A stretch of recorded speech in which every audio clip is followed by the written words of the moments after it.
एक ऐसा frontier of science है, साइंस टेक्नोलॉजी, जिसमें काफ़ी लोगों की ज़रूरत है। अर्थक्वेक को यदि आप रिसर्च को समझ जाएंगे, उसकी मैकेनिज्म को समझ जाएंगे, उसके फिजिक्स समझ जाएंगे, तो एक ना एक दिन अर्थक्वेक को भी आप फोरकास्ट और प्रिडिक्ट कर सकेंगे।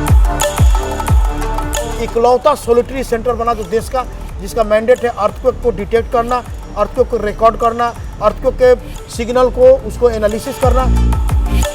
ये हमारा जो सिस्टम है ये 24/7 अर्थक्वेक मॉनिटरिंग करता है, ऑटो लोकेशन करता है, ऑटो डिटेक्ट करता है और डिसेमिनेट करता है। ज़लज़ले, सुनामी और ज़मीनी साइंस पर मबनी अहम फील्ड सिस्मोलॉजी। क्या है ये फील्ड और इसमें कैसे बनाएं करियर?